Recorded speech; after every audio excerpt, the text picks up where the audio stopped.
No final de um inverno rigoroso, um esquadrão brasileiro desconhecido se preparava para escrever um capítulo jamais sonhado nos livros de história da aviação mundial. Eles não vestiam jaquetas de couro famosas, nem carregavam emblemas imponentes das grandes potências, mas cada um dos pilotos do primeiro grupo de combate da FAB trazia no peito algo que poucos viam de início: a determinação absoluta de vencer, nem que para isso precisassem apostar suas vidas nos céus da guerra.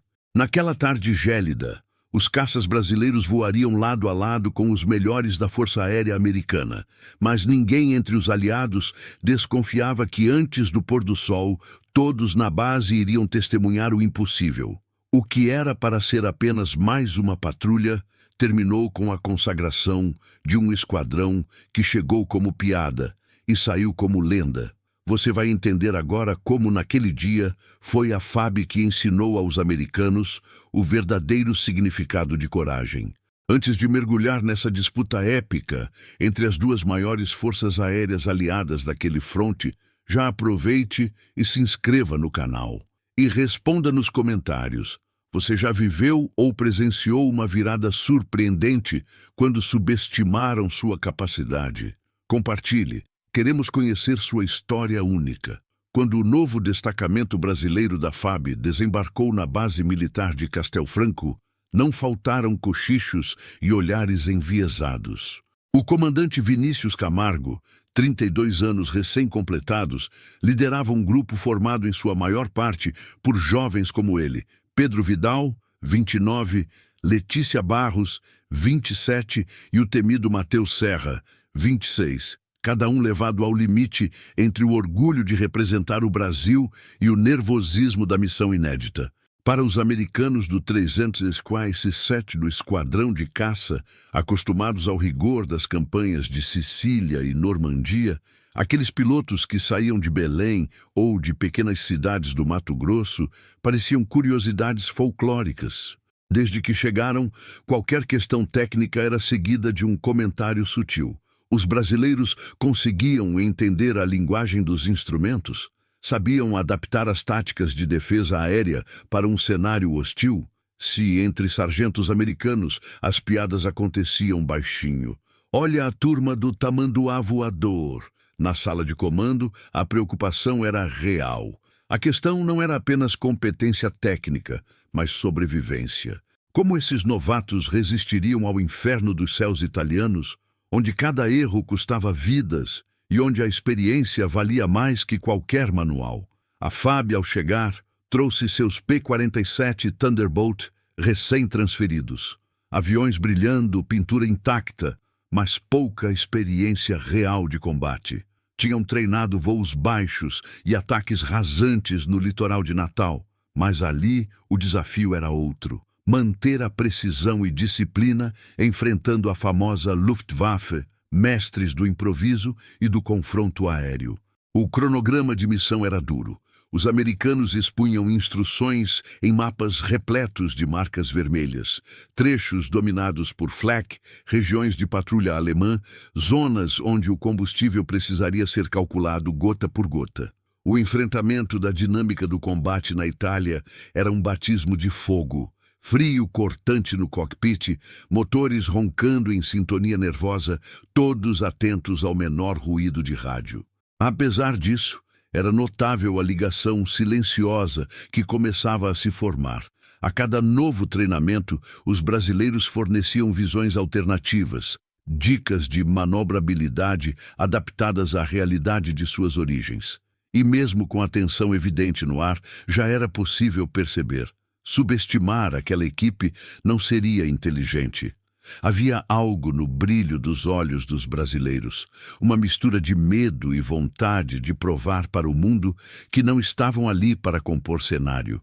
Eles vieram para lutar, para vencer, para mostrar que um país tropical poderia sim produzir guerreiros à altura das maiores potências militares do planeta. Dos primeiros encontros surgiram pequenos laços de compreensão. Se Letícia se atrapalhava ao ajustar o rádio às frequências padrão, Pedro era o primeiro a se oferecer para traduzir cada termo e instrução. Tornava-se elo entre línguas e culturas. Os americanos passavam a perceber, meio a contragosto, que quando a FAB treinava, não havia distração. Eles aprendiam rápido. Em menos de uma semana, já repetiam comandos em inglês e adaptavam expressões.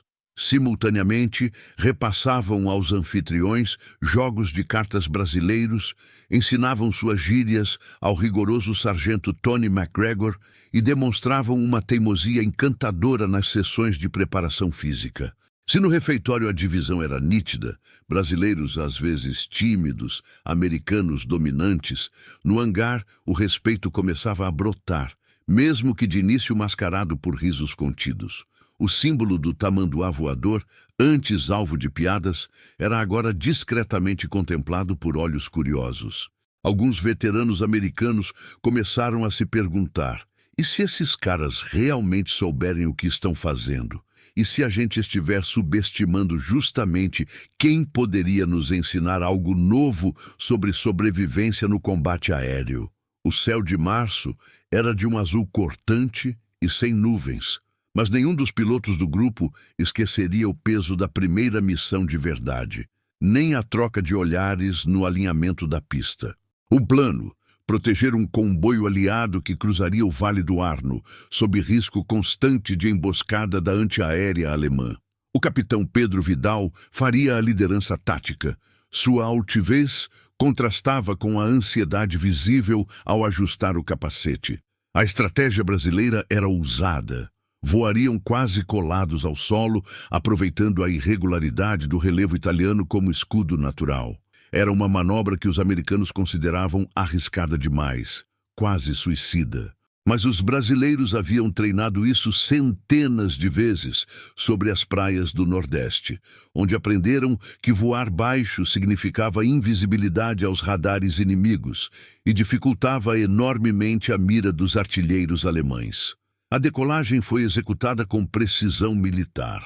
Fila dupla, rugido dos motores, o cheiro de querosene se misturando à tensão que parecia sólida o suficiente para tocar. Sobrevoaram olivais, pequenas vilas abandonadas e campos preparados para explodir à menor fagulha. Foi Letícia quem primeiro avistou o denso tapete preto da flak inimiga. Milésimos de segundo depois, estilhaços voavam ao redor das asas. O céu sereno se tornou tempestade em segundos.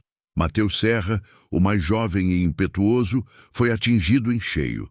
Painel de instrumentos explodindo em luzes vermelhas, rádio chiando desesperadamente, o trem de pouso travado. Em desespero controlado, conseguiu planar sobre um campo de trigo e saltar no último instante antes que o avião virasse uma bola de fogo. Foi resgatado milagrosamente por civis italianos que o esconderam entre bombardeios constantes. Levariam dias até estar suficientemente recuperado para voltar ao ar. Mas ele voltou, com cicatrizes no rosto e uma determinação ainda mais feroz de provar seu valor. A missão, apesar das baixas e dos sustos, revelou algo que jamais passaria despercebido aos comandantes aliados. Os brasileiros não recuavam. Mesmo abalados, mesmo sangrando, retornavam à base decididos a aprender com cada erro. Celebravam cada sobrevivente como vitória. Abraçavam-se com lágrimas nos olhos, mas não deixavam o medo paralisá-los. Aprendiam rapidamente com erros táticos e debatiam estratégias noite adentro, rabiscando planos em guardanapos manchados de café, discutindo ângulos de ataque e velocidades de mergulho até o amanhecer. Os americanos, observando aquela resiliência de longe, começaram a editar relatórios menos céticos. As piadas rarearam, davam lugar a pedidos diretos de explicações sobre estratégias. Aqueles pilotos não traziam somente juventude e entusiasmo ingênuo, mas um instinto de sobrevivência quase tribal, uma solidariedade de grupo que impressionava até os veteranos mais endurecidos. Pedro, ao revisar o ataque numa reunião tensa com o comando americano, reiterou o mantra do grupo.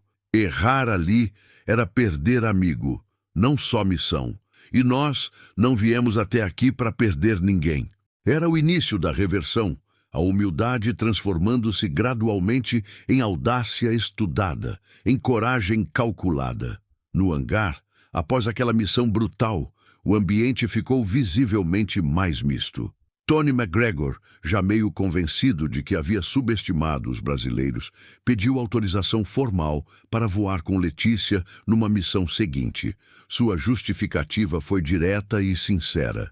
Ninguém faz curva rente ao chão como ela faz. Quero aprender isso antes de morrer. Era a síntese perfeita do respeito sendo conquistado a cada nova escapada do inferno dos céus italianos. Os brasileiros não eram mais os novatos desajeitados. Estavam se tornando guerreiros testados em batalha. A missão que cristalizou definitivamente a reviravolta do orgulho brasileiro ocorreu nas imediações de Verona, numa tarde de céus cinzentos, carregados e vento adverso que dificultava qualquer manobra precisa, semanas após o batismo inicial de sangue e fogo.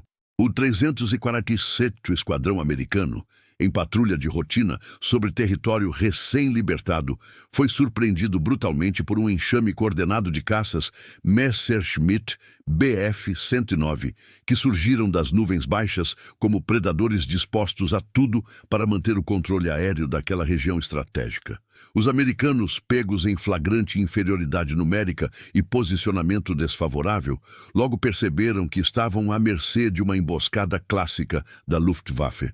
Por rádio, com vozes tensas e urgentes, pediram apoio imediato de qualquer unidade disponível. E em uma decisão que entraria para os livros de história militar, os brasileiros, liderados pessoalmente por Vinícius Camargo, decidiram intervir sem esperar a autorização formal ou a burocracia lenta do Comando Aliado Central.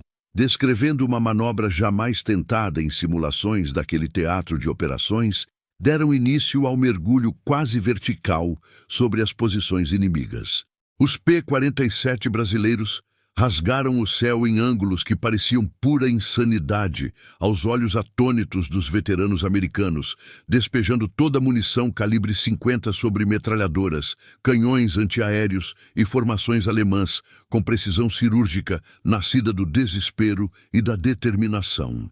Letícia, já famosa por sua pontaria impecável, destruiu uma posição estratégica de artilharia pesada com apenas 2 rajadas certeiras que explodiram o depósito de munição inimigo.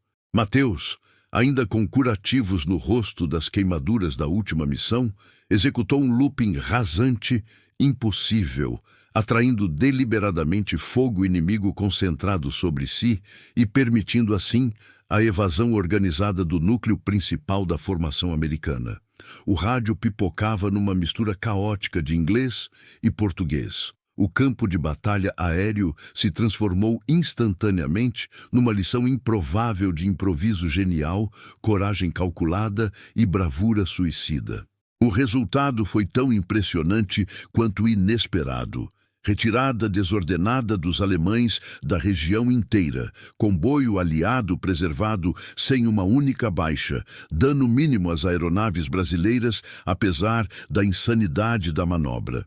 Ao pousarem finalmente na base, com motores fumegantes e munição zerada, americanos e brasileiros comemoraram juntos pela primeira vez, vibrando como um único esquadrão unido pelo fogo do combate. Nós nunca teríamos voltado vivos daquele inferno sem esses loucos brasileiros, declarou enfaticamente o tenente americano Jack Hamilton aos seus superiores numa carta oficial que circulou rapidamente entre os comandos. Aquela manobra dos insanos, como foi imediatamente batizada pelos controladores de voo, virou objeto prioritário de estudo tático e causou uma reviravolta cultural profunda e irreversível na dinâmica social da base inteira. A partir desse momento histórico e transformador, os brasileiros definitivamente deixaram de ser folclore pitoresco ou curiosidade exótica. Convites formais para missões em dupla aumentaram exponencialmente, mesas do refeitório se misturaram organicamente e relatos emocionados dos americanos nas cartas semanais para casa passaram a incluir expressões características em português, aprendidas no calor intenso do combate compartilhado. O tamanduá voador, símbolo antes motivo de piadas condescendentes, agora era rabiscado com orgulho, até nos blocos de anotações pessoais dos veteranos mais endurecidos da USAF.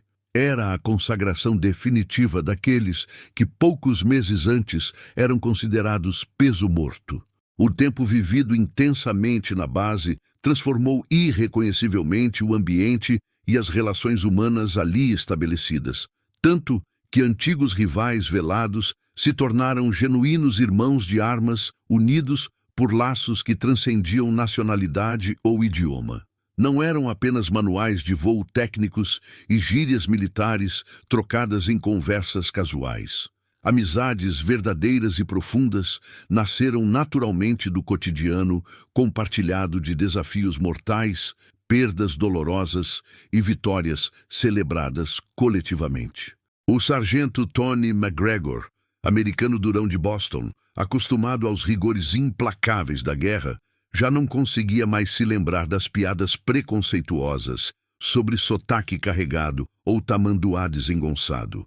Agora, todas as manhãs, sem exceção, cumprimentava Letícia pessoalmente com um bom dia, esforçado e carinhoso, misturando inglês truncado e português mal pronunciado, num sotaque que arrancava risadas afetuosas de todos. Pedidos formais para voar em formações táticas conjuntas tornaram-se procedimento padrão aceito. Planejamentos complexos de rota eram, por consenso natural e não imposto, conduzidos metade em inglês claro, metade em português funcional. Até mesmo as brincadeiras cotidianas mudaram completamente de tom e intenção. O que antes soava inequivocamente como deboche preconceituoso, virou ironia carinhosa entre irmãos e respeito ancestral genuíno pela ousadia demonstrada repetidamente pelos colegas brasileiros. A confiança conquistada arduamente não parou em meras demonstrações públicas ou gestos vazios de cordialidade diplomática. Americanos, aos poucos, mas consistentemente, passaram a compartilhar segredos táticos anteriormente restritos, elogiar abertamente manobras criativas desenvolvidas pelos brasileiros e, mais impressionante ainda, admitir erros próprios sem receio paralisante de julgamento ou humilhação.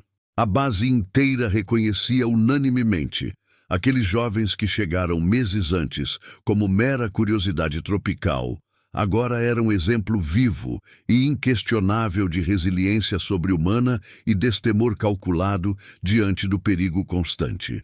O ápice simbólico e emocional desse reconhecimento veio durante um dos tradicionais briefings formais de resultados operacionais. Eventos corriqueiros e burocráticos para quem sobrevivia cotidianamente ao fronte mortal.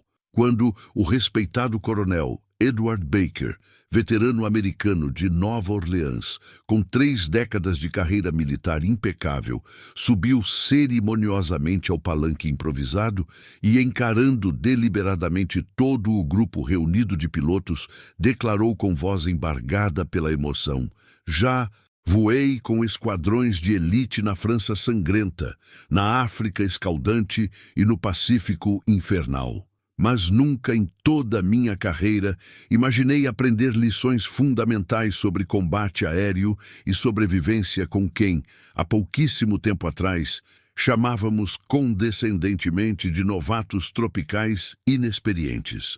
Hoje, seguir a liderança de um piloto brasileiro no céu de batalha é sinônimo comprovado de sobrevivência e vitória garantida."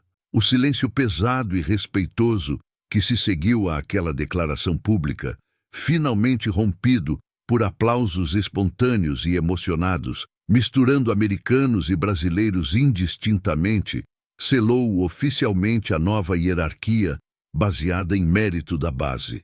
Experiência veterana agora só importava verdadeiramente se viesse invariavelmente acompanhada de humildade genuína para aprender e espírito coletivo inabalável.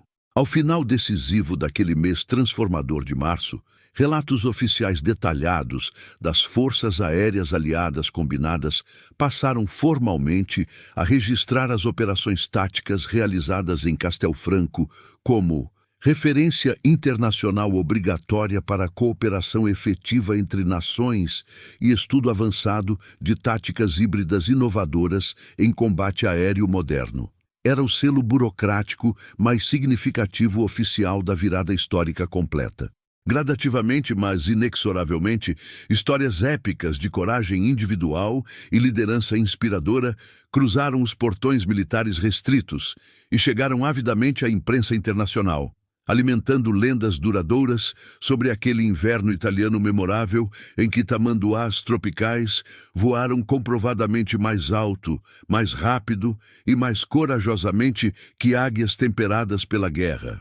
Décadas completas depois da batalha definitiva que mudou percepções globais, o legado imortal de Castel Franco ecoava persistentemente em escolas militares de prestígio e cerimônias comemorativas solenes, tanto no Brasil orgulhoso quanto nos Estados Unidos respeitosos.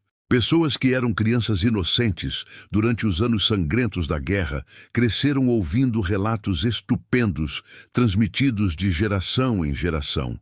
Pedro Vidal salvando heroicamente um americano completamente perdido na neblina mortal dos Apeninos. Letícia arrastando corajosamente colegas feridos, com o próprio avião já consumido em chamas intensas. Mateus improvisando aterrissagens impossíveis em campos minados ativamente para resgatar pessoalmente aliados gravemente feridos que seriam abandonados à morte certa. O tamanduá voador foi solenemente imortalizado em medalhas oficiais de honra, livros históricos detalhados e quadros artísticos imponentes pendurados orgulhosamente nos corredores solenes da Força Aérea Brasileira. Simultaneamente, nos Estados Unidos, tornou-se símbolo respeitado internacionalmente de superação determinada sem fronteiras artificiais ou preconceitos limitantes. Muitos dos protagonistas heróicos daquela época seguiram carreiras militares ilustres até aposentadorias honrosas. Outros se tornaram instrutores civis respeitados e defensores apaixonados da colaboração genuína entre nações historicamente distantes. O ensinamento básico, fundamental, contudo, permaneceu completamente intocado através das décadas. Verdadeiro respeito duradouro nunca nasce arrogantemente da imposição de poder ou superioridade técnica, mas floresce naturalmente do encontro humilde entre culturas diferentes, humildade genuína para reconhecer valor alheio e coragem compartilhada diante do impossível assustador. Os reencontros anuais emocionantes de veteranos envelhecidos celebravam saudosamente não apenas batalhas violentas vencidas e medalhas frias conquistadas, mas fundamentalmente a irmandade profunda sem sotaque artificial ou nacionalidade restritiva que Castel Franco generosamente lhes proporcionou naqueles meses intensos de inverno italiano. Jovens pilotos promissores de novas gerações tecnológicas, em ambos os lados do Oceano Atlântico, assistiam reverentemente a vídeos históricos restaurados e treinavam religiosamente táticas avançadas criadas pioneiramente ali décadas antes, sabendo intelectualmente e sentindo emocionalmente que só venceriam verdadeiramente desafios futuros se aprendessem humildemente a ouvir perspectivas diferentes e valorizar genuinamente o companheiro, não importando absolutamente o nome estrangeiro, a terra, natal distante ou o bordado diferente no uniforme militar. Um velho jargão popular de guerra, repetido religiosamente, tornou-se emblemático entre oficiais veteranos de ambas as nações. Nunca subestime tolamente quem luta autenticamente com o coração destemido. Essa frase marcante, pronunciada originalmente por Vinícius Camargo, emocionado em meio a uma nevasca gelada após missão particularmente brutal, Foi solenemente gravada em bronze polido em uma placa memorial histórica instalada estrategicamente perto do antigo hangar principal, agora preservado cuidadosamente como museu educativo aberto ao público internacional. Ali diariamente, turistas curiosos de diversas nacionalidades e estudantes atentos de história militar ainda contemplam emocionados fotografias amareladas dos companheiros misturados harmoniosamente, americanos sorrindo autenticamente ao lado inseparável de brasileiros, abraçados fraternalmente sem distinção, comemorando coletivamente não uma guerra destrutiva, mas uma vitória civilizatória memorável da humanidade solidária sobre o preconceito segregador cego. Para a Força Aérea Brasileira institucionalmente, a lição estratégica definitiva foi ensinar pacientemente o mundo inteiro a admirar genuinamente a coragem autêntica que atravessa fronteiras artificiais, inspirar globalmente respeito próprio merecido e criar heroicamente heróis improváveis vindos de lugares inesperados. Aquele dia histórico decisivo ficou gravado permanentemente para sempre na biografia oficial da aviação militar mundial, ecoando eternamente com um grito vibrante que ainda ressoa poderosamente de geração em geração. Força total inquebrantável, tamanduá voador invencível. A jornada épica da FAB na Itália devastada mostrou definitivamente que o impossível assustador é apenas um convite desafiador à coragem autêntica. Transformaram o ceticismo internacional, consolidado em admiração universal incondicional, através de disciplina inabalável, ousadia calculada e humildade genuína para aprender constantemente. Deixaram permanentemente de ser alvo fácil de piadas preconceituosas para se tornarem referência internacional respeitada, não apenas para militares profissionais, mas fundamentalmente para qualquer pessoa que acredita verdadeiramente em superação determinada contra todas as probabilidades. O maior troféu valioso desses brasileiros destemidos não foi uma medalha fria de metal, mas sim o respeito profundo e incondicional conquistado arduamente de quem inicialmente era considerado inalcançavelmente superior. Entre aviões rugindo, fumaça sufocante e amizades improváveis florescendo, ergueram solidamente uma ponte duradoura de confiança mútua entre duas nações geograficamente distantes e culturalmente distintas.